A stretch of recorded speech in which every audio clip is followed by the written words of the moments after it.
अस्सलाम वालेकुम जी। ख़बर की ख़बर में शफ़ीक अवान, खालिद क़य्यूम और सलमान आबिद साहब के साथ मैं इसारान आपको आज के दिन का खुशामदीद कहता हूँ और दुआ करता हूँ कि ये दिन अल्लाह ताला आपके लिए ढेरों खुशियाँ लेके आए। लाहौर में हल्की हल्की बारिश और पाकिस्तान में भी मुख्तलिफ़ मुकामात पे बारिश की पेशन गोई की गई है। देखते हैं कि अखबारात ने किस तरह देखा कल के दिन को। एक झलक को देखते हैं। पाकिस्तान की क्रिकेट पर न्यूजीलैंड के बाद इंग्लैंड का भी वार। इंग्लैंड टीम के दौरे पाकिस्तान की मनसूखी की अफसोसनाक खबर आज के तमाम अखबारात की सुर्खी है। रोजनामा जंग ने दौरे इंग्लैंड की मनसूखी के हवाले से सुर्खी लगाई है। सिक्योरिटी खदशात, इंग्लैंड का भी क्रिकेट टीम भेजने से इनकार। रोजनामा एक्सप्रेस की सुर्खी के अल्फाज हैं, फिर क्रिकेट धचका, इंग्लैंड का दौरा पाकिस्तान भी मनसूख। रोजनामा पाकिस्तान ने भी इंग्लिश टीम के इनकार को अहमियत दी है। इंग्लैंड क्रिकेट टीम ने पाकिस्तान का दौरा मनसूख कर दिया, खातीन की टीम भी न भेजने का ऐलान। रोजनामा नवाई वक्त ने दौरा इंग्लैंड की मनसूखी को हेडलाइन में कुछ इस तरह बयान किया है। ठोस वजह बताए बगैर बरतानिया भी पाकिस्तान में क्रिकेट खेलने से भाग गया। और रोजनामा दुनिया ने इस इशू को कुछ इस तरह शाया किया है। इंग्लैंड का भी दौरा पाकिस्तान मनसूख, अक्टूबर में मर्द और खातीन क्रिकेट टीमों को नहीं भेज सकते ECB। अंग्रेजी अखबारात ने दौरा इंग्लैंड की मनसूखी, चीफ इलेक्शन कमिश्नर पर हुकूमती तहफ़्फ़ुज़ात और अमरीकी ब्रॉडकास्टर की वज़ीर-ए-आज़म की तारीफ को नुमायां जगह दी। एक्सप्रेस ट्रिब्यून की लीड स्टोरी के अल्फाज हैं, after New Zealand England also call off Pakistan tour. The news की हेडलाइन है, now England cricket board pulls out of October twin series. Dawn अखबार ने चीफ इलेक्शन कमिश्नर के रवैये पर हुकूमती तहफ़्फ़ुज़ात को मेन स्टोरी रखा है। अल्फाज हैं, government steps up onslaught on chief election commissioner, says he is in league with sheriffs। Daily Times ने भी इसी इशू से मुतालिक सुर्खी लगाई है, government tells chief election commissioner to stay neutral. अमरीकी ब्रॉडकास्टर की वज़ीर-ए-आज़म इमरान खान की कायदाना सलाहियतों की तारीफ द नेशन की टॉप स्टोरी है। PM Imran Khan beats world leaders to save innocent lives. ये थी जी अखबारात ने किस तरह सूरत हाल को कवर किया। अब ज़रा रनडाउन की तरफ चलते हैं। रनडाउन क्या है आज का हमारे प्रोग्राम का, खबर की खबर का, फिर उसके बाद आपसे और शफीक साहब, खालिद क़य्यूम साहब, सलमान आबिद साहब की तरफ चलेंगे और मुख्तलिफ़ ख़बरों के ऊपर हम तजिया करेंगे कि असल खबर के पीछे खबर क्या है। पाकिस्तान की मईशत, क्रिकेट और सियाहत पर एक और वार। बरतानिया ने भी दौरा पाकिस्तान मनसूख कर दिया। ऑस्ट्रेलिया का क्या बनेगा? इलेक्शन कमीशन की हुकूमत से मुहाजराई जारी, सिलसिला कहां रुकेगा? शहबाज शरीफ की सोलो फ्लाइट, पंजाब का हंगामी दौरा शुरू, मरियम आउट। गिलगित बल्तिस्तान को अबूरी सूबा बनाने के लिए 26वीं आईनी तरमीम का बिल तैयार। आज के प्रोग्राम में रोजनामा एक्सप्रेस, ट्रिब्यून एक्सप्रेस और डॉन का इदारिया भी शामिल है और अहम आज के प्रोग्राम में रोज़नामा दुनिया में खुर्शीद नदीम साहब का कालम भी डिस्कस करेंगे। इसके साथ ट्विटर पे टॉप ट्रेंड क्या रहा, इस पे भी बात करेंगे। शफीक साहब, एक शेर है, वो कहते हैं कि कोई अच्छी खबर नहीं मुझ में, कोई अच्छी खबर नहीं मुझ में, यानी अखबार हो गया हूँ मैं। बिल्कुल ठीक है, अखबार उठाएं तो कोई खबर ऐसी नहीं लगती जो दिल को भाई के अच्छा यार चलो कुछ खबरें अखबार के अंदर बहुत होती हैं, सफ़े जो हैं वो भरे हुए होते हैं, बल्कि इश्तिहारात आजकल कम है, जिस वजह से जो प्राइवेट बिजनेस है आपको पता कम है, तो खबरों से बैक पेज फ्रंट पेज सारे भरे हुए हैं, लेकिन ये सारी खबरें एक दिन पहले टीवी पर चल चुकी होती है। अखबारात को वैसे अब चाहिए फॉलो अप पे चले जाए, एक स्टेप आगे चले जाए। यही अलमिया है कि हमारा ख्याल था कि इलेक्ट्रॉनिक मीडिया आया है तो कोई हमारे प्रिंट के जो दोस्त हैं वो इन्वेस्टिगेटिव काम करें, खैर वो नहीं किया। मैं आता हूँ मौजू की तरफ कि जो क्रिकेट सीरीज़ का आपने कहा कि जी ये इंग्लैंड भी चला गया और आपने सवाल उठाया, बहुत अच्छा सवाल उठाया कि इंग्लैंड का क्या बनेगा। देखिए इसके पीछे ना मुझे कोई ग्लोबल कोई मुझे ना साजिश नज़र आ रही है। टारगेट क्या किया उन्होंने? सिर्फ क्रिकेट टारगेट नहीं किया, पाकिस्तान की इकॉनमी को टारगेट किया है, पाकिस्तान की मैशत को, पाकिस्तान की सयाहत को टारगेट किया है और पाकिस्तान को बैक फुट पे ले गए। और देखें अगर इसको मैं इसको लिंक करूं, जो अबदोज़ का मुआहदा था, ऑस्ट्रेलिया ने अमेरिका के फ्रांस तोड़ के उन्होंने दूसरी जगह उन्होंने अप्रोच कर लिया, तो यदि इसमें ये भी देखें, ट्विटर पे ये भी चीज़ें चल रही हैं कि जो पाकिस्तान ने अर्जेंटीना को JF-17 थंडर तैयारे फ़रोख्त किए हैं, वो भी एक वजह हो सकती है।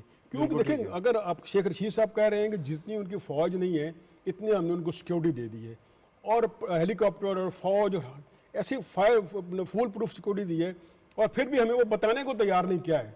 तो मुझे तो फ्रैंकली स्पीकिंग इसके पीछे कोई बड़ी साजिश नज़र आ रही है, जो पाकिस्तान की इकॉनमी, मईशत और पाकिस्तान को जो एक समाजी नेटवर्क है उसको डिस्ट्रॉय करने के लिए किया गया। और ये बड़ी कुछ एस्टैब्लिश चीज़ है, ये इसको ईजी ना लें आप। ठीक है, मैं एक रिपोर्ट आपसे शेयर करूंगा, फिर आप दोनों की तरफ में आता हूँ।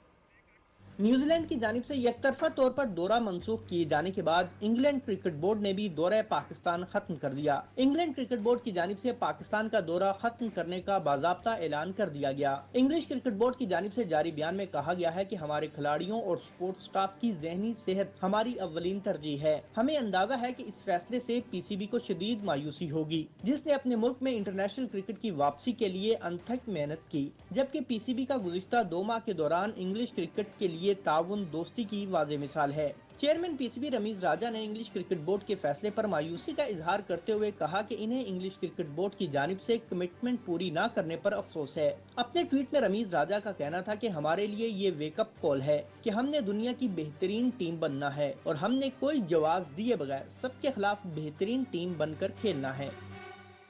हमने बेहतरीन टीम बनकर खेलना है।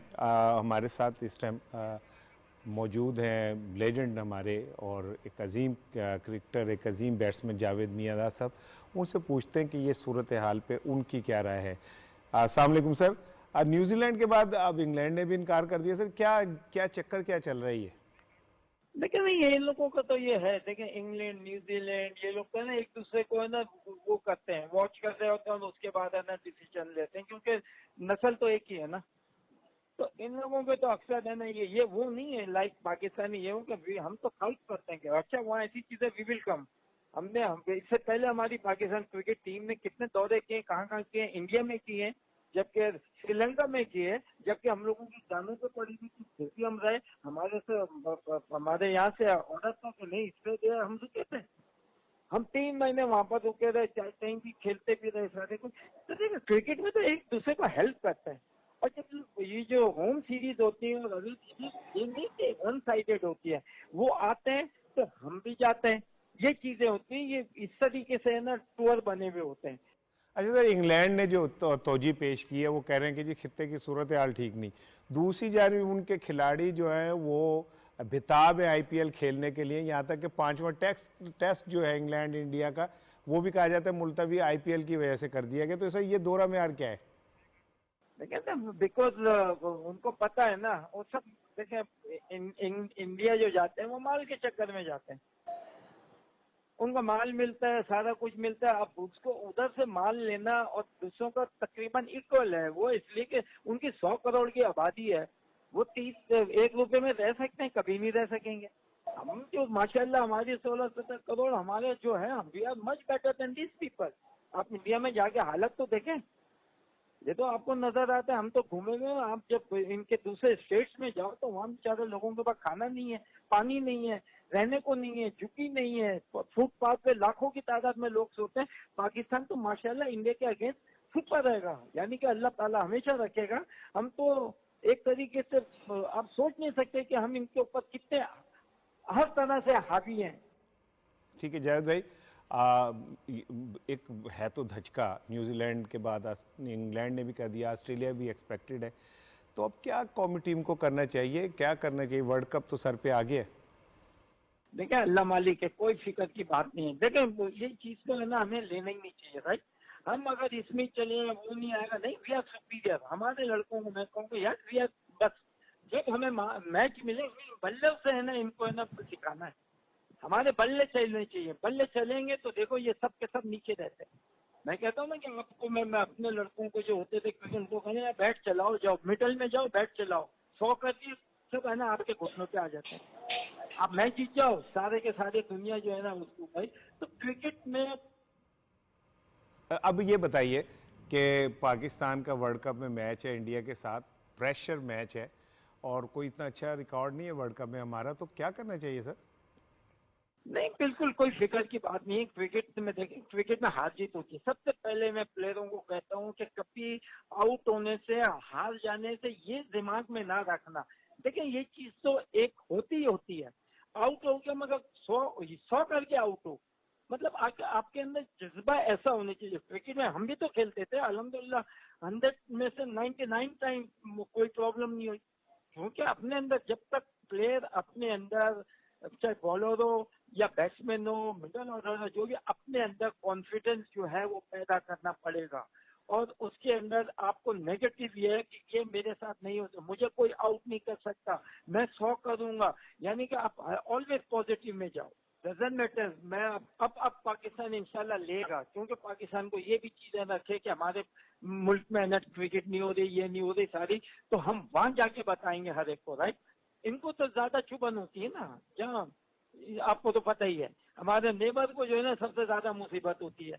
और हमारी ये जो इंग्लैंड ये वो है ना, ये वहां के पिट्ठू बन गए। इनको जाके है ना बस वो जिस तरीके से खिलाते पिलाते हैं और बस इनके मजे आ गए। बहुत शुक्रिया जावेद मियां साहब हमसे बात करने के लिए। सलमान भाई, जो न्यूजीलैंड की कुल फ़ौज है ना वो 4000 है। 2000 वो लोग हैं जो मतलब हैं शहरी, लेकिन कभी ज़रूरत पड़े तो फ़ौज के साथ आ सकते हैं। जो हमने डिप्यूट की थी ना अपनी फ़ौज और रेंजर्स और पुलिस, वो ही लगभग 5000 थी। उनकी फ़ौज से ज़्यादा लोग हमने उस 16 बंदों की हिफाजत के लिए रखे थे। अब दोहरा मेयार देखें कि उन्होंने कहा जी एक थ्रेट मौसूल हुआ। अब कल जब इंडिया वो न्यूजीलैंड की टीम इंग्लैंड में है तो ड्यूरिंग प्रैक्टिस सेशन एक थ्रेट मौसूल हुआ कि जी हमला हो सकता है, और सेशन कैंसिल कर दिया गया। वो तो घर नहीं गए। ये दोहरा मेयार, ये जो गोरों का चिट्टों का है, ये पाकिस्तान के खिलाफ एक अरसे से चलता है। देखिए, ये जो सिक्योरिटी इशू है ना, ये तो एक टूल के तौर पे इस्तेमाल हुआ है ना इसार साहब। आपको भी पता है कितनी सिक्योरिटी इशू था जनरली। असल में मसला ये है कि एक बाकायदा हिंदुस्तान ने पाकिस्तान के खिलाफ एक लॉबी शुरू की हुई। और वो लॉबी ये थी कि Pakistan is not a secure country for any sports, और ख़ास तौर पे क्रिकेट को टारगेट बनाकर किसी तरीके से पाकिस्तान में क्रिकेट बहाल ना हो। आपको पता है कि जिस वक्त जिम्बाब्वे श्रीलंका की टीमें आई थी तो उस वक्त भी ये बावर करवाने की कोशिश की इंडिया ने कि पाकिस्तान ना जाए, पाकिस्तान महफूज मुल्क नहीं है, लेकिन वो आए। अब सवाल ये है कि मैं जावेद मियादाद की भी और रमीज़ राजा की इस बात से इत्तफाक करता हूँ कि हमें वे फॉरवर्ड की तरफ जाना है। अब इस मातम को छोड़ दें कि जो कुछ इन्होंने हमारे साथ किया है, हमें वे फॉरवर्ड की तरफ जाके अल्टरनेट जो है ना वो ऑप्शंस अडॉप्ट करनी है। और आईसीसी के सामने एक स्ट्रॉन्ग पॉइंट रेज करना है कि देखिए ना, आपको सिक्योरिटी थ्रेट आया, आपने किससे शेयर किया, मुझे बताइए, कोई मैकेनिज्म बनाए ना। ये जो 5 मुल्कों की बता रहे हैं, 4 मुल्कों की जो एजेंसीज थी, इन्होंने कौन सी हमसे सिक्योरिटी थ्रेट शेयर की हैं? अच्छा, शेयर कोई नहीं की है। वजह यह है कि आप पाकिस्तान की क्रिकेट को तन्हाई में लेके जाना चाहते हैं, आप पाकिस्तान पे एक बड़ा प्रेशर बिल्ड करना चाहते हैं। ये जो खास तौर पे एक इस वक्त रीजनल पॉलिटिक्स चल रही है, उसके कॉन्टेक्स्ट में एक बड़ा प्रेशर बिल्ड करना चाहते हैं ताकि पाकिस्तान पे एक दबाव डाला जाए, पाकिस्तान को मजबूर किया जाए कि वो क्रिकेट के बहाने जो असल फैसले हैं उसमें वो पाकिस्तान उसको फैसिलिटेट करे। तो मैं ये समझता हूं कि बदकिस्मती से हमारे यहाँ क्रिकेट के अंदर जो सियासत आई है, अब उससे आलमी क्रिकेट भी महफूज नहीं रही। यानी प्लेयर ये फैसला नहीं कर रहे। कल आपने न्यूजीलैंड के कप्तान को देखा है, उसने कहा कि मेरे लिए तो ये बड़ी शर्मिंदगी की बात है जो कुछ हुई है। अब ये जो बोर्ड्स हैं, वहां की जो हुकूमतें हैं, वो बड़े बड़े लोग एक फैसला करके खिलाड़ियों को मजबूर करते हैं कि आप क्रिकेट की बजाय हमारी सियासत का हिस्सा बने। और यही इस वक्त क्रिकेट का अलमिया है, जहां क्रिकेट से ज्यादा सियासत ने गलबा कर लिया। खालिद साहब देखें, पाकिस्तानी क्रिकेट और पाकिस्तान के ग्राउंड को जो सुनसान और वीरान करने की साजिश है, वो श्रीलंका के टूर से शुरू हुई। और अब तो वो रिपोर्ट्स भी आ गई जिसमें ये पता चला कि रा मुलविस है और रा ने बाकायदा प्लान करके श्रीलंकन टीम के ऊपर हमला किया। हमारे सिक्योरिटी इदारों ने उस दिन ये थ्रेट अलर्ट जारी किया था। उसके बाद भी हुआ ये कि हमारे ग्राउंड तो ख़त्म हो गए, लेकिन हमने T20 भी जीत लिया, हमने वर्ल्ड कप भी जीता, इस सारे उसके बाद भी। ठीक है, तो जो अभी सलमान साहब ने बात की कि जो इंडिया है वो पहले दिन से हमारी क्रिकेट के ख़िलाफ़ चल रहा है और उसने पहले दिन से हमारी कोशिश की कि तबाही फिरे। आप नहीं समझते कि पाकिस्तानी क्रिकेट बोर्ड को भी थोड़ा सा उठना चाहिए यार? हम एक दुनिया की अजीम तरीन कौम है, हम हर फॉर्मेट के चैंपियन रहे हैं, हम टेस्ट में नंबर 1 रहे, हमने T20 जीता, हमने वनडे जीता, हमको कमजोर ताकत है। देखिए ये इसमें कोई शक नहीं कि इसके पीछे भारतीय साजिश है, और दूसरा इस तयशुदा मंसूबे के तहत जो एक ब्लॉक बनाकर जो है एक पाकिस्तान में टीमों को रोका गया, और अभी मज़ीद कुछ टीमों को रोकने की भी कोशिश की जाएगी। और उसमें देखिए कि इंग्लैंड ने तो आसान फरामोशी की बड़ी मिसाल कायम कर दी है कि पाकिस्तान 1 साल पहले जब इंग्लैंड में टीम गई थी तो वहाँ पर जो कोविड के बदतरीन हालात थे, तो उसमें भी पाकिस्तान ने जो है वहाँ पर जाकर खेला, और वहाँ पर जो हमारे खिलाड़ियों को सहूलियात दी गई थी वो इंतहाई जो है वो ख़राब थी। और दूसरा उन्हें एक 3 स्टार होटल में उनको वहाँ पर ठहराया गया था, जिस पर टीम ने प्रोटेस्ट भी किया, लेकिन हमारा जो PCB के आला हकाम थे उन्होंने उनको तसल्ली दी, और उसमें ये वादा किया गया था कि पाकिस्तान जो है वो पाकिस्तान 1 साल बाद जाएंगे और वहाँ इंग्लैंड की टीम जो है वो भी खेलेगी। और दूसरा राणा साहब इसमें देखें कि सिक्योरिटी के तो फुल प्रूफ इंतजाम थे। वज़ीर आज़म ने टीम की सिक्योरिटी के लिए आर्मी की भी मंजूरी दे रखी थी, लेकिन ये है कि ये एक साजिश और मंसूबा था जिसके तहत सारा टीमों को रोकने की कोशिश की गई। और दूसरा बैनुल-अक़वामी सतह पर भी अब जो खिलाड़ी हैं वो भी अब पाकिस्तान के साथ यकजहती का इजहार कर रहे हैं और इन वाक़यात की मजम्मत कर रहे हैं। बिल्कुल ठीक, बिल्कुल ठीक। एक रिपोर्ट मैं आपसे शेयर करूंगा इलेक्शन कमीशन के हवाले से, फिर उसके बाद उस तरफ चलते हैं। रिपोर्ट देखिएगा। बहुत सारे ऐसे राज पर्दे में हैं, मैंने हल्फ उठाया हुआ है, मैं नहीं लाना चाहता और न लाऊंगा। किस तरीके से आपका तकर्रर किया गया और आप चीफ इलेक्शन कमिश्नर बनाया गया। वफाकी वज़ीर रेलवे आज़म सवाती ने भी चीफ इलेक्शन कमिश्नर के रवैये पर तहफ़्फ़ुज़ात का इजहार कर दिया। वफाकी वज़ीर ने डट कर मुकाबला करने का ऐलान कर दिया। इस्लामाबाद में प्रेस कॉन्फ्रेंस करते हुए आज़म सवाती का कहना था कि चीफ इलेक्शन कमिश्नर की तैनाती से मुतालिक बहुत सी बातें सीगाए राज हैं। इलेक्शन कमीशन मफलूज था, इसलिए कड़वा घूंट पी कर तकर्रुर किया। मरियम नवाज और मौलाना फजलुर रहमान ने भी इलेक्शन कमीशन के खिलाफ बातें की। इनको कितने नोटिस मिले जो मुझे दिया जा रहा है? अगर इलेक्शन कमीशन का हमें पास न होता, उसकी तौकीर का हमें ख्याल न होता, तो कभी भी हम आपका तकर्रुर न करते। हमें पता था बड़े मियाँ उसके जेब की आप गड़ी हैं, बड़े मियाँ तो बड़े मियाँ छोटे मियाँ में माशाल्लाह उसके हाथ की छड़ी हैं। इसलिए इस इदारे को तबाही से बचाओ। 19 जनवरी को 2021 के अंदर मौलाना फजल रहमान और मरियम सफ्दर ने जो बातें की, उनको कितने नोटिस मिले? आज मुझे नोटिस दे रहे हो। इस मौका पर मशीर पार्लिमानी उमूर बाबर अवान ने इंतखाबी इस्लाहात पर ओपोजिशन को मुज़ाकरात की पेशकश की। हुकूमत अब आखिरी मर्तबा एक बार फिर ओपोजिशन को मुज़ाकरात और आगे बढ़ के इस कमेटी के जरिए से रिफॉर्म्स का हिस्सा बनाएंगे। बाबर अवान ने कहा कि ये कहना दुरुस्त नहीं कि हुकूमत इलेक्ट्रॉनिक वोटिंग मशीन से इंतखाबी शफाफियत के अलावा कोई और मकसद हासिल करना चाहती है। चीफ इलेक्शन कमिश्नर के रवैये पर उठाए गए हुकूमती सवालात के बाद इस ओहदे का तकाजा है कि चीफ इलेक्शन कमिश्नर या तो अपने आप को न्यूट्रल साबित करें या फिर अपने ओहदे से अलहदगी इख्तियार कर लें। हमारे साथ मौजूद हैं टेलीफोन लाइन पे बैरिस्टर सेनेटर अली जफर साहब। अस्सलाम वालेकुम सर।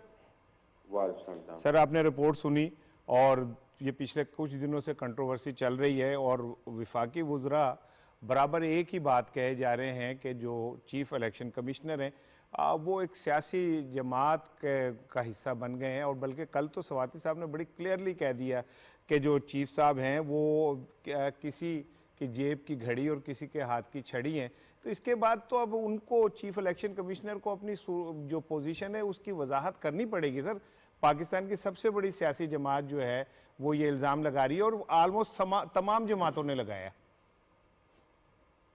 ये आप दुरुस्त फरमा रहे हैं। जो कल प्रेस कॉन्फ्रेंस मैंने भी सुनी, उसके बाद तो अब मुझे यही लगता है, पहले मुझे उम्मीद ये थी कि किसी ना किसी तरह ये जो वॉर ऑफ वर्ड चल रही है ये पार्लियामेंट में जाके इसको कोई सोल्यूशन इसका होगा, हल होगा और ये रिजॉल्व हो जाएगी। लेकिन कल की प्रेस कॉन्फ्रेंस के बाद लगता ये है कि अब तो इलेक्शन कमीशन ऑफ पाकिस्तान के जो चेयरपर्सन है उनको कोई ना कोई अपनी वजाहत करनी पड़ेगी कि इल्ज़ाम बहुत सीरियस है और इस मामले को अब मैं एक कॉम्प्रोमाइज के तरीके से हल होता नहीं देख रहा। लेकिन जहाँ तक मेन इशू है वो तो अपनी जगह रहेगा और उसको तो सोल्यूशन पार्लियामेंट में होगी और वो है कि क्या ईवीएम का इस्तेमाल होना चाहिए कि नहीं। अली जफर साहब, शफीक अवान बोल रहा हूँ। ये बताइएगा कि ये लग रहा है कि इलेक्शन कमीशन जो है ये किसी बाकायदा गोल पे, एक टारगेट पे है। कोई भी इलेक्शन कमीशन हमने इतने देखे हैं कि वो किसी तरह गवर्नमेंट के इस तरह फेस टू फेस नहीं आते। और फिर यही मुस्लिम लीग नून थी, यही अपोजिशन थी जिसको इसी इलेक्शन कमीशन से गिले थे कि इन्होंने इलेक्शन फेयर एंड फ्री नहीं कराया। तो अचानक क्या उन्होंने लॉलीपॉप गोली दे दी कि वो उन्हीं का राग लाप रहे हैं? और क्या आपने कभी ये देखा सुना था, आप भी ज़ाहिर एक हिस्टोरियन है, कि किसी इलेक्शन कमीशन या कोई इदारा जो इस तरह फेस टू फेस हुकूमत के सामने आए? और इसका सोल्यूशन क्या है? देखिए, मैं इसका सोल्यूशन भी है और लेकिन मैं इसको थोड़ा सा डिफरेंट एंगल से देख रहा हूँ। हमें आइन को समझने की जरूरत है और हमारा जो सिस्टम है, लीगल सिस्टम और इलेक्शन का, जमहूरियत का सिस्टम, उसके ऊपर जरा थोड़ा देखने की जरूरत है। और वो ये है कि आइन में इलेक्शन कमीशन ऑफ पाकिस्तान को एक सोल अथॉरिटी दिया है, एक्सक्लूसिविटी दी है और उस पर एक बहुत बड़ी जिम्मेदारी है आइन के तहत कि आपने फ्री एंड फेयर इलेक्शन कराना है। ये इलेक्शन कमीशन ऑफ पाकिस्तान की जिम्मेदारी है और सिर्फ इलेक्शन कमीशन ऑफ पाकिस्तान ही की जिम्मेदारी है। उसके नीचे सारी इंस्टीट्यूशन काम करती है। हुकूमत के पास एक और हक है आइन के तहत और वो है कि वो पॉलिसी बनाए। तो हुकूमत पॉलिसी बना सकती है और हुकूमत की पॉलिसी पे कोई और जो इंस्टीट्यूशन है, चाहे इलेक्शन कमीशन ऑफ पाकिस्तान हो या कोई हो, वो तनकीद नहीं कर सकती। अच्छा अली जफर साहब, सवाल पैदा होता है जी जब हमने पॉलिसी बनाई हुकूमत ने कि हमने ईवीएम मशीन लेके आनी है, इलेक्शन कमीशन ऑफ पाकिस्तान पे इतराज करना उनका हक है, वो कर सकते हैं क्योंकि उनको बुलाया गया था पार्लियामेंट कमीशन। अब हल क्या है? अगर इलेक्शन कमीशन इतराज कर रहा है और हुकूमत एक पॉलिसी पे इंसिस्ट कर रही है तो इसका हल आइन में ये कहा गया है कि आप फिर उस किस्म की सिचुएशन में पार्लियामेंट में, ज्वाइंट हाउस में जाते हैं। ज्वाइंट हाउस का मतलब है सेनेट पूरी की पूरी बैठेगी, पूरी की पूरी पार्लियामेंट बैठेगी और यही सबसे सुप्रीम कोर्ट है इस किस्म। अच्छा अली जफर साहब, ये बताइए, कल बाबर अवान साहब ने बाकायदा ऑफर की है अपोजिशन जमातों को और कहा कि हम एक आखिरी ऑप्शन के तौर पे दोबारा अपोजिशन को दावत देते हैं कि वो इन मामलात पे आके हमारे साथ बैठें। आपको लगता है कि मौजूदा सूरत हाल में अपोजिशन इस दावत को कबूल करेगी? देखिए, मैं तो हमेशा पुरुमीद होता हूँ और मैं हमेशा कहता हूँ कि पॉलिटिक्स में कोई किसी किस्म को आप किसी हतमी फैसला नहीं कर सकते कि ये होगा या नहीं होगा। पॉलिटिक्स में कुछ भी हो सकता है। सियासत किसी का नाम है कि कोई ना कोई सोल्यूशन ढूंढा जाए। उम्मीद तो मुझे है लेकिन यकीन नहीं आ रहा क्योंकि मैंने काफी देर से देखा है, पार्लियामेंट्री कमेटी का भी मैं मेंबर रहा हूँ, तो वहाँ हम करीब तो आते थे किसी ना किसी समझौते पे, किसी ना किसी कैलकुलेशन पे, लेकिन वो एंड ऑफ द डे वो फिर उस पर एक पोलिटिकल डिवाइड हो जाता था, एक सियासी इख्तलाफात इतने ज़्यादा हो जाते थे कि वो इशू जो मेन था वो उस पर डिस्कशन होती नहीं थी और वो दोनों पार्टीज अपनी अपनी साइड पर चले जाते थे। तो मुझे लगता ये है कि उम्मीद तो ज़रूर है लेकिन जो अगर मैं हकायक देखूँ शायद मैं कहूँ कि ये शायद मुमकिन नहीं। इवेंचुअली जिस तरह मैंने कहा, फैसला इसका पार्लियामेंट ज्वाइंट हाउस नहीं करेगा। ठीक। अली जफर साहब, मैं खालिद क्यों बोल रहा हूँ, आइन के तहत पार्लियामेंट एक बालादस्त अदारा है और अगर पार्लियामेंट कोई कानून साजी करती है तो क्या अदारे और ख़ास तौर पर इलेक्शन कमीशन उस कानून साजी पर अमल दरामद का पाबंद नहीं? जी बिल्कुल, जिस तरह मैं बता रहा था कि पॉलिसी बनाना हुकूमत का काम है, उस पर एतराज़ कर सकती है इलेक्शन कमीशन ऑफ पाकिस्तान, लेकिन आइन में ये भी लिखा है कि इलेक्शन कमीशन ऑफ पाकिस्तान ने जो फ्री एंड फेयर इलेक्शन कराने हैं वो उसी कानून के तहत कराने हैं जो कि पार्लियामेंट बनाएगा। ये आइन में लिखा है। ठीक सर। पार्लियामेंट जब अपना एक कानून बना देगा, जो भी कानून बनाता है, तो इलेक्शन कमीशन ऑफ पाकिस्तान को तो उसको फॉलो करना होगा। वो अलग बात है कि तारीख फैसला करेगी कि पार्लियामेंट का फैसला जो कानून था वो दुरुस्त था या नहीं था, लेकिन पार्लियामेंट एक बार कानून बना दे तो इलेक्शन कमीशन ऑफ पाकिस्तान उसको क्वेश्चन नहीं कर सकता, उस पर सवाल नहीं आ सकता। बिल्कुल ठीक सर। सर एक सवाल ज़रा इलेक्शन कमीशन से हटके है सर। गिलगित बल्तिस्तान को अबूरी सूबा बनाने के लिए 26वीं आईनवी तरमीम का बिल तैयार है सर, कब तक पेश हो जाएगा, कुछ आप बता सकते हैं? ये बहुत अहम बिल है और इस पर बहुत डिबेट करने की जरूरत है, क्योंकि हमने ये भी नहीं करना कि हम जो यूएन रेजोल्यूशन हैं उसको हम किसी तरह इफेक्ट करें हमने।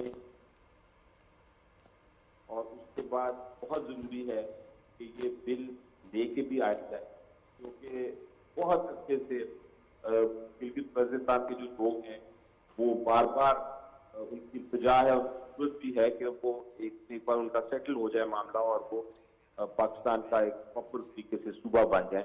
तो ये बहुत अहम बिल है, इसको डिबेट करने की जरूरत है और ये पार्लियामेंट में जल्द आने वाला है। जी बहुत शुक्रिया सर। सेनेटर जफ़र साहब हमसे अली ज़फ़र साहब बात कर रहे थे। एक ब्रेक लेते हैं और ब्रेक के बाद हम बात करेंगे कि शहबाज शरीफ साहब की सोलो फ्लाइट शुरू हो चुकी है, पंजाब के दौरे पे वो निकल गए। मरियम साहिबा जो हैं वो घर बैठी हैं, क्यों बैठी हैं, क्या असल गेम क्या हो रही है, एक ब्रेक के बाद इस पर बात करते हैं।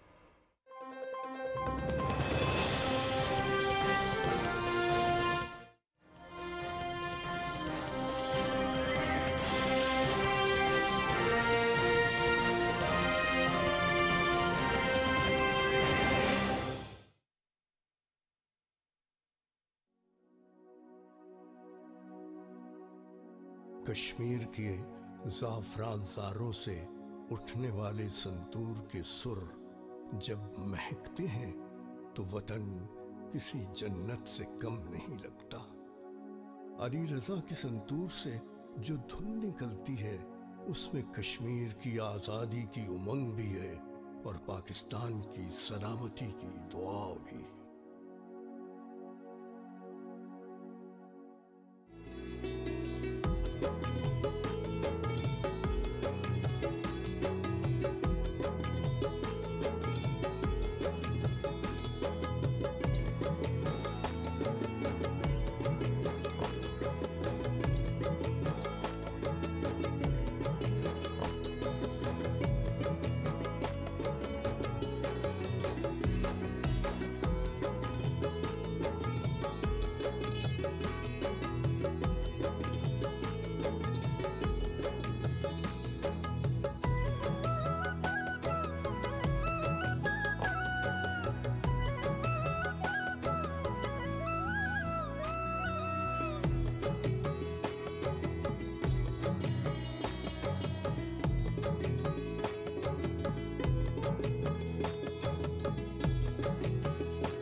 जी वेलकम बैक। शहबाज शरीफ साहब जो बयानिया की जंग है उसमें से टकराते हुए अपनी जगह बनाते हुए पंजाब के दौरे पे निकल पड़े और ऐसा लगता है कि अब उन्होंने ये तय कर लिया कि उन्होंने फ्रंट से डील करना है और मरियम साहिबा को जो है घर बैठ के और सिर्फ ये देखना है कि शहबाज शरीफ साहब मुस्लिम लीग नून को लेके कैसे चलते हैं। लेकिन अंदर खाने जो सियासत चल रही है उसमें जावेद लतीफ़ साहब का ताज़ा तरीन जो बयान आया वो ये कि सियासी जमातों के अंदर शोकास तो नहीं होते और मैंने तो मरियम साहिबा से जो बात करनी होगी कर लूँगा। आज मुल्तान के दौरे पर शहबाज शरीफ साहब, शफीक साहब, आप नहीं समझते कि शहबाज शरीफ साहब ने अब तय कर लिया कि भाई मैंने अपनी बस को लेके खुद चलना है और मैंने किसी का ख्याल नहीं करना कि मैं उसके साथ लटकूं या उसके साथ लटकूं।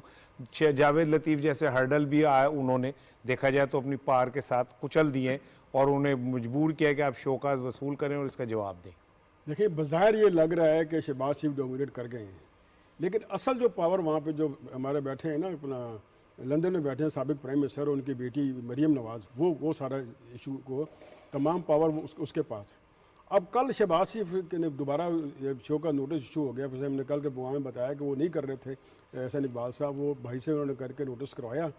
अब ये जो कल जो उन्होंने शिरकत की उसमें मरियम नवाज़ भी थी, उस पर अपना वीडियो लिंक पे थी। यानी इनका पीछा नहीं छोड़ेंगे, इनको एब्सोल्यूट पावर या उनको फ्री हैंड नहीं देंगे। हर जगह पंजाबी की कहते हैं लुच तलेंगे वो, क्यों चाहिए साहब जी, लुच तल रहे हैं वो। अब शहबाज शरीफ कोशिश कर रहे हैं कि चलो भाई जितना मुझे मौका मिल रहा है इसमें मैं अपने इंडूस्ट बनाऊं, जो मेरे बंदे हैं, मैं जैसे बार बार प्रोग्राम में जिक्र कर चुके हैं कि आगे जो इलेक्शन में पार्लियामेंट्री बोर्ड बनेगा उस असल गेम वहाँ तक जाएगी कि भाई कौन टिकटें देगा, कौन क्या करेगा। शहबाज शरीफ इस तरह ठोडे खाते हैं, रुलदे मिलते हैं, वो अपना वक्त निकालेंगे, लेकिन उनको एब्सोल्यूट पावर नहीं मिलेगी, ये चीज़ तय है। और जो उनके साथ है मोहम्मद मालिक मलिक अहमद सक्का हमारे साथ है, वो एक और टीवी में यही बातें कर रहे थे और वो जिच कर दिया उन्होंने एंकर ने। उसने कहा यार उसने ये नहीं कहा, ये कहलवा नहीं सका कि मैं शहबाज शरीफ के साथ नहीं हूँ। यानी डिवीजन पूरी है, लेकिन सोलो फ्लाइट कहाँ तक चलती है, कब वो बड़े भाई फिर दोबारा रखना डाल देते हैं, ये तो आने वाला वक्त बताएगा। सलमान साहब, आप नहीं समझते कि अब मुस्लिम लीग नून एक ऐसे दोराहे पे आ गई है जहाँ पे उनकी अपनी सर्वाइवल का मसला है और सर्वाइवल में उन्होंने ये तय करना है कि दीवारों से सर टकरा के, सर पे पट्टियाँ बांध के और उन्होंने राइवेंट बैठना है या शहबाज शरीफ की तक जो पर कल मैंने शॉर्ट सुनाया एक जुमला, उन्होंने कहा कि जी इलेक्शन आ रहे हैं उसकी तैयारी करेंगे और इदारे उसकी वो करें और आखिर में उन्होंने एक जुमला कहा कि और मुफाहमत क्या होती है, तो इससे वो तो क्लियर कह दिया मैसेज उन्होंने। बड़ी सादी सी है, 2023 का इंतखाब शहबाज शरीफ की उसके ऊपर नजर है और शहबाज शरीफ को ये पता है कि अगर हमने इस इम्तिहान में कामयाब होना है तो हमें अपनी मफाहमत की सियासत को बालादस्त करना होगा और ये जो मुज़ाहमत है, टकराव की सियासत है, इससे जान छुड़ानी होगी। लेकिन सवाल वही है कि वो मफाहमत और मुज़ाहमत के दरमियान जो खुद एक टकराव दो ख़ानदान के दरमियान, यानी ख़ानदान के दो फैमिलीज़ के दरमियान चल रहा है, उसका अमली नतीजा क्या निकलेगा। देखिए, ये बात बिल्कुल ठीक है शफीक अवान की कि उन्होंने उनको छोड़ना नहीं है, मरियम वगैरह ने, वो उनका पीछा करते रहेंगे और शहबाज शरीफ उसमें से रास्ता निकालने की कोशिश कर रहे हैं।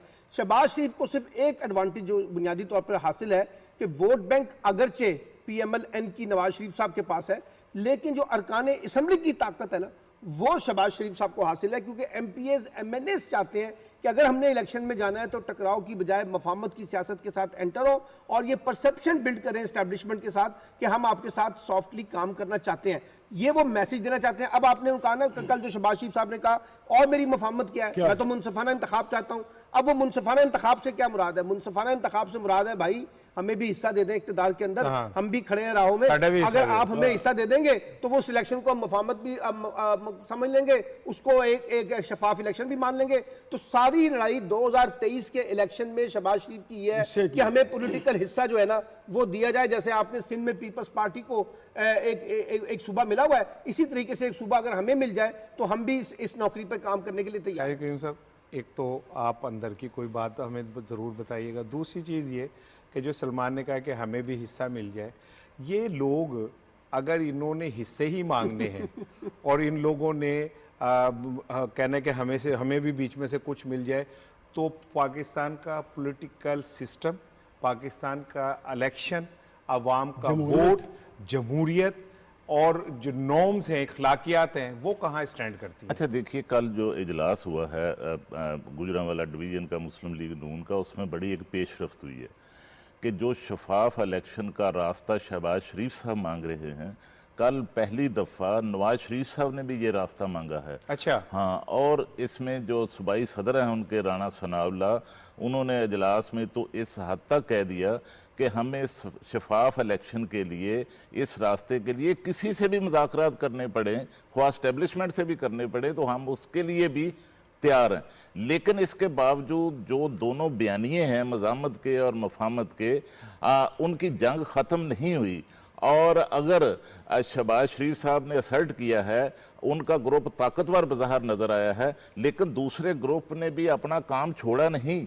और जिस तरह जवेल लतीफ़ को जो मुफाहमती ग्रुप है उन्होंने जो नोटिस जारी करवाया है, शो का नोटिस जारी करवाया, तो एक नोटिस जो है मज़ामती ग्रुप भी जारी करवाने की तैयारियां कर रहा है। वो नोटिस ये है, वो नोटिस ये तैयार हो रहा है कि कल इजलास के अंदर नवाज शरीफ साहब ने शहबाज शरीफ साहब से पूछा कि गुजरांवाला तो हमारा गढ़ था और वहां पर जो है इसी तरह गढ़ था जैसे लाहौर गढ़ है, तो वहां कंटोनमेंट बोर्ड की 10 नशिस्तें थी, तो वहां नून लीग कैसे इलेक्शन हारी, क्यों हारी, किसकी वजह से हारी?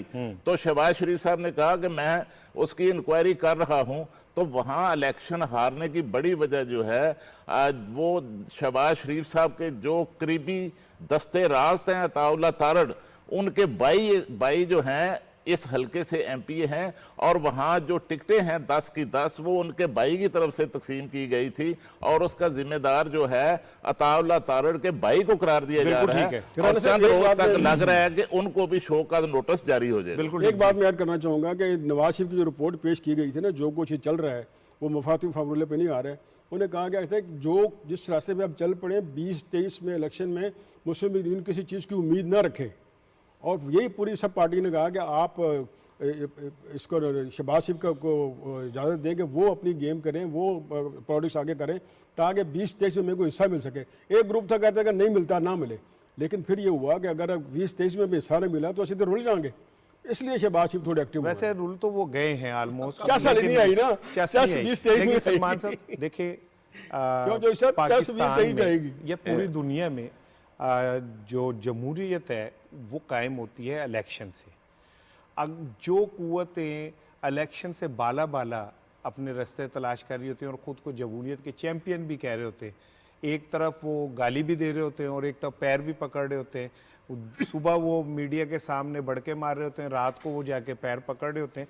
तो इस सारे सिस्टम में जो सलमान मेरा आपसे सवाल है वो ये है कि शहबाज शरीफ को मैं ये अप्रिशिएट करूंगा कि वो इस पॉलिटिकल सिस्टम के अंदर रह के इलेक्शन लड़के वो चाहते हैं कि वो असेंबलियों का हिस्सा बने। शहबाज शरीफ को एक बात का पता है कि अगर कोई पॉलिटिकल हिस्सा मिलेगा तो इसी सिस्टम के अंदर से मिलेगा ना, और इसी सिस्टम के अंदर रहते हुए वो कुछ मफाहमत के साथ मामलातों को तय करके आगे बढ़ सकते हैं। अब सवाल यह है कि सियासी जमातें जो हैं एक तरफ तो जमहूरियत की बातें करती हैं, दूसरी तरफ वो गेट नंबर 4 की तरफ देखती है कि वहां से हमें कोई हिस्सा मिल जाए ताकि हम अपना काम चला लें। और ये सियासी जमातों की जमहूरियत का सबसे बड़ा अगर आपने अंदाजा करना है ना, तो आप सबसे पहले इन सियासी जमातों की दाखिली जमहूरियत का मामला देख लें कि इनके अपने अंदर कितनी जमहूरियतें हैं, कितना इन्होंने इन चीजों को खानदानी मामलात तक लपेटा हुआ है। और आज तो ये हालत है कि आपने देखा कि बड़े बड़े सिक्काबंद लीडर जो हैं जिनकी 50-50, 60-60 साल की सर्विसेज है पॉलिटिक्स में, वो बच्चों के सामने हाथ बांध के खड़े होते हैं। तो ये जो जमहूरियत का मॉडल हम पेश कर रहे हैं इसके ऊपर भी तो क्रिटिसाइज होना चाहिए ना कि ये कौन सी जमहूरियत है भाई। ये तो एक खानदान को, एक ग्रुप को, एक चंद अफराद को, 62 लोगों को तकवीयत देने का नाम है जिसको आपने जमहूरियत का नाम ले दिया है। इसलिए ये सब देखने की जरूरत है कि जो पाकिस्तान में जमहूरी कल्चर है, जब तक आप उसको डेमोक्रेटिक नॉर्म्स के साथ नहीं जोड़ेंगे ना, पाकिस्तान में जमहूरियत नहीं आएगी। खालिद साहब, साद रफीक का एक याद होगा आपको इंटरव्यू, जिसमें उनसे जब पूछा गया कि जी आप इतनी मेहनत करते हैं, जेलें काटते हैं, अब ये जो इलेक्शन लाहौर का है वो क्रेडिट साद रफीक को जाता है जिसने सोलो इलेक्शन लड़के जीता, और उसकी जीत को मानना चाहिए। उनसे जब कहा गया कि आप क्यों नहीं वजीर आला बनते, तो वो चुप हुए, खामोश हुए, और उसके बाद कहा कि मैं कुछ नहीं कहना चाहता।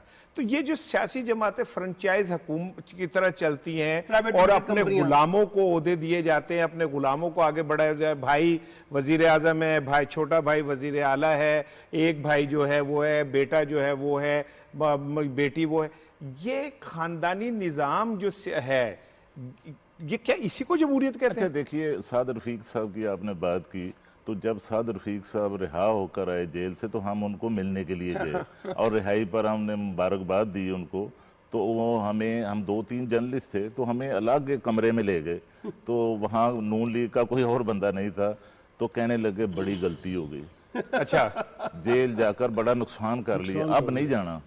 तो इसलिए उन्होंने इलेक्शन जो लड़ा है अपना कंटोनमेंट में, वो मज़ामती बयानिए पर नहीं लड़ा। हाँ, बिल्कुल नहीं लड़ा, काम की बुनियाद पर जो है उन्होंने खिदमत की बुनियाद पर उन्होंने और फिर लड़ा है। उन्होंने ये जो मज़ामती बयानिया है उसको रद्द किया। और दूसरा जो बात आप कर रहे हैं कि ये जो खानदानी सियासत है, इसका सबसे बड़ा नुकसान ये है कि पंजाब असेंबली की ही हम आपको एक मिसाल देते हैं कि ऊपर शहबाज शरीफ साहब अपोजिशन लीडर हैं, सूबे में हमजा शहबाज साहब अपोजिशन लीडर हैं, बिल्कुल ऐसे। और पूरे पाकिस्तान के अंदर पिछले 1 साल के दौरान पेल डार्ट की आप रिपोर्ट उठाकर देखें कि सबसे कम जो हाजिरी है अब वो हमजा शहबाज साहब की है बतौर अपोजिशन लीडर। आपको पता है ख्वाजा साद रफीक बनना चाहते थे पंजाब के अपोजिशन लीडर, तो लेकिन कुर्रा फाल उसी खानदान का डिजर्व करते थे, ख्वाजा साद रफीक डिजर्व करते थे। अच्छा जी, शफीक अवान साहब, गिलगित बल्तिस्तान का जो अभी मैंने सेनेटर साहब से भी पूछा, ये क्या तरमीमी बिल क्या है, थोड़ा सा इस पर रोशनी डालिए, मैंने फिर आगे जाना है। ये तरमीमी बिल ये है कि जिस तरह पंजाब, सिंध, बलूचिस्तान, हमारे KP, हमारे सूबे, इस तरह के बिल्कुल नया सूबे का स्ट्रक्चर खड़ा कर रहे हैं। इसमें सेनेट की जो है वो 8 सीटों की तजवीज़ है कि 8 सीटें सेनेट की, उसमें 2 टेक्नोक्रेट हैं। अब देखें जो वहाँ पार्टी पोजीशन है GB असेंबली में, उसमें तो 8 में से 6 तो कम से कम एडवांटेज PTI को आ जाएगी ना। उस तरह कौमी असम्बली के 6 सीटें वहाँ के 6 से 8 सीटें वहाँ ये अपना ऐड करने की तजवीज़ है। अब जो इस वक्त से चल रही है पॉलिटिक्स चल रही है, जो पार्लियामेंट्री स्ट्रेंथ है उसमें PTI आ गए, उसमें PTI को बेनिफिट होगा, फिर वहाँ हाई कोर्ट बनेगा, फिर पूरे सूबे का इंफ्रास्ट्रक्चर बनेगा, तो उसमें ज़ाहिर है अपने चीफ सेक्रेटरी बाकी पूरा ब्यूरोक्रेसी बनेगा, सारा सेटअप बनेगा। अब उसका जो मेन बेनिफिट ये है कि जो सेनेट में वो आज रोज़ कहते हैं कि हम ये अदम एतमाद ले आएंगे, कौमी असम्बली में अदम एतमाद ले आएंगे, इस तरमीम 26 तरमीम पास होने के बाद वहाँ अगर 8 सेनेटर आ जाते हैं, 6 इनको मिल जाते हैं, कौमी असम्बली को 6 में से चले 4-5 इनको मिल जाते हैं, तो 2023 तक जो है PTI की हुकूमत जो स्टेबल हो जाएगी, वो उससे कोई खतरा नहीं होगा। बिल्कुल इसका मेन ये है, और ये बुरी सूबा बना रहे हैं, और साथ ही साथ ये भी एक और क्लास भी है कि इंडिया या दुनिया ये ना समझे कि हम इसको अपना जम कर रहे हैं। ये एक इंतजामी तरीक़ेकार है कि इंतजामिया जिस तरह ये इसको ना समझा जिस तरह कि इंडिया ने कश्मीर के 3 टुकड़े कर दिए, इसकी जो शवाबदीद या जो दूसरा आज़ादी है वो UN रेजोल्यूशन के मुताबिक ही होगी। बिल्कुल ठीक है। सलमान साहब, इदारिया की तरफ चलते हैं। रोज़नामा एक्सप्रेस, डॉन का, ट्रिब्यून का जो इदारिया है उसका लुबे-लुबाब मैं आपको सुनाता हूँ कि 40 बसें ग्रीन लाइन की जो है वो आ गई, और एक बुनियादी मसला है कराची का ट्रांसपोर्ट। मैं वहाँ जाता हूँ, आप जाते हैं, तो ट्रांसपोर्ट सबसे बड़ा मसला है। फिर उसके बाद ये कि माजी में बढ़ के तो बड़ी मारी पीपल्स पार्टी ने भी, बाकियों ने भी, और एक बस पिछले 20 साल में एक नई बस का इजाफा नहीं किया गया। अब कराची वैसे तो पीपल्स पार्टी कहती है कि हमारा है, 35 साल से सिंध के ऊपर वो हुक्मरान है, लेकिन इसके बावजूद जो वफाक ने वादा किया था उसका आगाज़ हो गया। 40 बसें आ गई, 40 मज़ीद आ रही हैं। तो मैं समझता हूँ कि जो वफाक का कंट्रीब्यूशन है उसका आगाज़ हुआ, और कराची वालों के लिए एक अच्छी खबर है। देखिए, पिछले 13 बरस से तो कम से कम पीपल्स पार्टी की कंटिन्यूस हुकूमत है ना। ठीक, इन 13 बरसों के अंदर कराची में क्या मिला पीपल्स पार्टी की इस हुकूमत में कराची के लोगों को? ये बदकिस्मती से जो MQM और पीपल्स पार्टी की आपस की बाहमी लड़ाई थी, एक उसका नज़ला गिरा, फिर बाद में PTI को बरतरी मिली, तो फिर सिंध हुकूमत ने PTI से अपना गुस्सा निकाला और कराची के लोगों को मफलूज करके रख दिया। यानी आप अंदाजा लगाइए, कराची का जो निज़ाम है वो तितर बितर कर दिया, और वहाँ जो लोकल गवर्नमेंट का सिस्टम था उसको भी मफलूज करके रख दिया। आपको पता है साबिक मेयर जो है वसीम अख्तर के पास किसी किस्म के कोई इख्तियारात नहीं थे। असल में 18th अमेंडमेंट के बाद जिस तरह से पावर डिवॉल्व होनी चाहिए थी वो तो उन्होंने नहीं की। अब उसकी वजह से जो वहाँ पे मसला आ रहा है, 1100 अरब रुपए का तरक्याती पैकेज आया जो वफाकी हुकूमत ने जारी किया। पीपल्स पार्टी कहती थी हमें दे दे ताकि हम ये पैकेज हमारे साथ चले, जबकि PTI वाले कहते थे कि वफाकी हुकूमत इसमें लगाए। अब ये जो चीज़ें इनिशिएटिव ली जा रही हैं, जिसका आपने 40 बसों की बात की है, बुनियादी तौर पे आप सूबाई हुकूमत से कोई तवक्को ना रखें, कुछ नहीं होगा, ये मैं आपको बताऊं, क्योंकि वहां तो उनका मैंडेट ही नहीं है, उनके पास कोई बड़ी बर्तरी नहीं है। वहां मैंडेट तो पीपल्स PTI के पास है या MQM के पास है। अब वफाकी हुकूमत को इसके अंदर कूद के अपना मैदान में निकली है ताकि कुछ मामलात के ऊपर पेशरफ्त की जाए और अगले 2023 के इंतखाब में इस परसेप्शन को बिल्ड किया जाए कि वफाकी हुकूमत ने कराची में कुछ कंट्रीब्यूट किया है। ठीक है शफीक साहब, रोजनामा दुनिया का कालम है खुर्शीद नदीम साहब का, तालिबान के हवाले से वो कहते हैं कि तालिबान ने पूरी दुनिया को मुश्किल में डाल दिया है और ये हकीकत है कि अब उसे नज़रअंदाज नहीं किया जा सकता और तालिबान को बदलने की कोशिश जो माजी में की गई अब दुनिया को उस तरह नहीं करना चाहिए और उस पर मुकम्मल एतबार करना चाहिए। मैं एक जुमला आपको कह के कि देखें तालिबान के आने के बाद क्या हुआ, जब रूस गया तो अफ़गानिस्तान तो रूस टूट गया। अब अमेरिका की सूरत हाल ये है कि अमेरिका की इकॉनमी बहुत बुरी तरह हिली, उसके बाद जो नेटो है वो टूट फूट का शिकार है। अमेरिका ने अपनी इकॉनमी बचाने के लिए अपने दोस्त अलाई जो है फ्रांस, उसकी गर्दन पे पैर रख के ऑस्ट्रेलिया से कहा कि आप हमसे आप दोजे खरीदे, जिसके बाद अब फ्रांस और अमेरिका और इंग्लैंड ये आमने सामने और नेटो भी जो है वो टूटने वाला है। तो तालिबान की हकीकत जो खुर्शीद नदीम साहब ने कही वो तो दुनिया को माननी पड़ेगी कि उन्होंने तो दुनिया को तब्दील कर दिया ना। बिल्कुल, ये देखें ना, ये जो खुर्शीद साहब हैं ये बड़ा अच्छा लिखते हैं, डेप्थ लिखते हैं और मोस्टली लिखते हैं इंटरनेशनल इशूज़ पे। इन्होंने वही बातें हाईलाइट की हैं जो हम अपने प्रोग्राम में करते रहे हैं कि आप तालिबान को रिकग्नाइज करें, उनको मौका दें, उन पर चढ़ाई ना करें, उनके गन पॉइंट पे ना आप चीज़ें करें कि भाई अब do it as early as possible. और प्राइम मिनिस्टर इमरान खान ने भी कहा कि वहाँ के जो औरतों के हकूक़ हैं लेट देम डिसाइड, उनका मुल्क है, यूरोप और किसी और का नहीं है। ये उन्होंने बड़ा अच्छा उन्होंने कॉलम लिखा है कि आप तालिबान को डिसाइड करने दें, उन्हें अपना पॉलिसी वजह करने दें, क्या करना है, ये उनका मुल्क है, हमें उससे इंटरफेरेंस नहीं करनी चाहिए। बिल्कुल ठीक है। खालिद क्यूम साहब, टॉप ट्रेंड जो था वो था एब्सोल्युटली नॉट। आप समझते हैं कि इस एक जुमले ने इस खित्ते के अंदर बहुत असरात, पूरी दुनिया के अंदर ये जुमला जो है गूंजा। वज़ीर आज़म इमरान खान ने जब क्लियरली कहा कि एब्सोल्युटली नॉट, अब ये जुमला तारीख का हिस्सा बन गया और टॉप ट्रेंड का भी हिस्सा है और पाकिस्तान को अब मुश्किलात का सामना है सर। लेकिन ये कि बड़ी कौमें जो दुनिया की अजीम कौमें होती हैं वो तकलीफ़ें, मुश्किलें, चैलेंजेस बर्दाश्त करके तो अजीम बनती हैं। देखिए, इसमें कोई शक नहीं कि जब से इमरान खान वज़ीर आज़म पाकिस्तान बने हैं तो उस वक्त से हमें मुआशी जो मैदान है वहाँ पर भी मुश्किलात का सामना है। इस खित्ते के अंदर जो हालात रूनुमा हो रहे हैं उससे भी मसाइल का सामना है। और दूसरा, भारत की तरफ से जो आए दिन पाकिस्तान के ख़िलाफ़ साजिशें होती हैं उससे भी हम जो है वो भरपूर तरीके से वज़ीर आज़म पाकिस्तान उनको जो है उनका मुकाबला कर रहे हैं। और पूरी दुनिया के अंदर जो अगर आप देखें कि क्लाइमेट चेंज तक देखें तो हर सतह पर वज़ीर आज़म पाकिस्तान का एक रोल और किरदार जो है वो नज़र आता है। और हमें उम्मीद है कि जो पाकिस्तान को दरपेश चैलेंजेस हैं उन पर वज़ीर आज़म की क़यादत में जो है काबू पा लिया जाएगा। प्रोग्राम का वक्त ख़त्म हो रहा है, हम ज़रा थोड़े से सीरियस ज़्यादा हो गए। एक मैंने आपको एक खासे की चीज़ सुनानी है, वो दिखानी भी है और वो एक शॉट है इंडियन चैनल का। बेचारों हंसते हंसते प्रोग्राम का इख्तिताम करें, शॉट देखिएगा जरा आप। On the 5th floor of the Serena Hotel, I'm telling you, please check 5th floor of the Serena Hotel in Kabul. How many Pakistani army officers are there?